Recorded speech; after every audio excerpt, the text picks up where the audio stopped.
until the recent spurt, we have not been able to contain CPI-based inflation, mainly because it is driven by food items, especially fruit, vegetables, milk, eggs, meat, and other items. Monetary policy has no impact on food prices.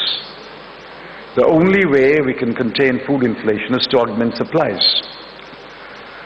But supplies are not entirely elastic. Supplies won't rise dramatically in a short period of time. For supplies to rise, you need investment, you need greater production, you need better distribution, you need better logistics, you need better storage, and you need to reach the product to the shelves of stores and shops and malls. So we have a challenge, but we have to take note of the challenge, and we have also to recognize that that challenge brings with it a number of steps that are required, what we would call policy, including monetary policy. But I'm confident that the green shoots that are visible here and there will multiply, and that the economy will revive. There will be an upturn in the second half of this year, and it's quite possible that the estimates made by the Reserve Bank or the Prime Minister's Economic Advisory Council or the government about growth being between 5 and 5.5% will be realized. It would be a pity that a country of our size cannot grow to our potential. It has been repeatedly pointed out that our potential growth rate is over 8%. Given India's savings, which are high, in 2007-8, we touched an all-time high in savings, and since then, and even in the worst year, our savings have been 30% of GDP. Given that savings are well above 30% of GDP, and given the normal incremental capital output ratio, our potential growth rate is well over 8%, and I hope that the measures that we have taken will yield results, and we will get back to the high growth path. Now, in that context, let us look at banking. I was very impressed by some figures put out by McKinsey in its report. This captures in a snapshot the state of banking in the country, the strengths and the weaknesses, and I wish to speak for a few minutes on these. Study has shown that only 21% of women who were surveyed admitted that they had access to banking services. 44% of men admitted they had access to banking services. It means that the majority of the people of India do not have access to banking services.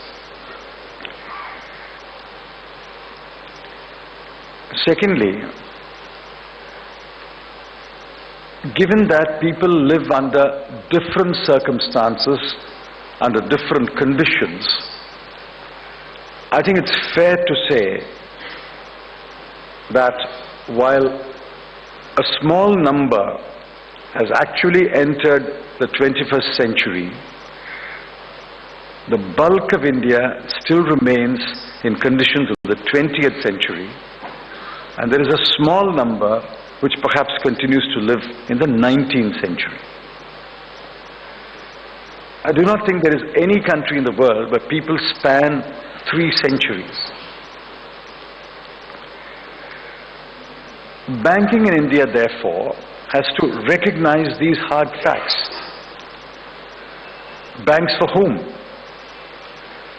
Is it for the 1% that McKinsey report classifies as affluent? Is it for the 4% that the McKinsey report classifies as mass affluent? Or is it for the 61% which is classified as mass market, or the 34% which is classified as low income? And if you look at the access of these segments to banking, it's quite obvious that access is denied to those who live in rural areas. Access is restricted to those who live in urban and semi-urban areas. There are still barriers to access even to those who live in metro cities, and it's only a small number which has access to the banking services that we are talking about. I therefore think that the first challenge before the Indian banking industry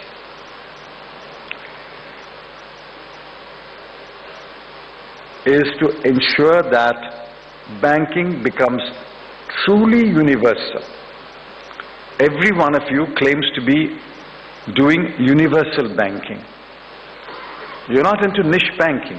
Yes, there are private banks, there are investment banks, there are local area banks, there are banks that serve a small community or a small segment of the customer market. But all of you are universal bankers. But if banking must be truly universal, everyone in India, irrespective of the segment to which he or she belongs, irrespective of where they live, irrespective of the economic conditions, must have access to banking services. So I think in the foreseeable future, our biggest challenge will be how to make banking truly universal, and how to reach the day when every woman and every man in this country, if asked, will say, yes, I have access to banking services. The second point that I wish to make is the quality of our banking, the quality of the products that banks offer. It is true that these segments require different products.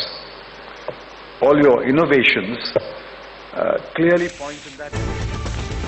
Okay, that's the finance minister. Earlier he spoke about on the economy and reiterating what he's been saying. Fiscal deficit is going to stay within 4.8% of the GDP. Current account deficit, he's hoping that it's going to come below that $56 billion mark as well, and things will improve. The GDP or the economy should improve in the second half of this fiscal year. So those were the key takeaways on what the finance minister had to say about the economy.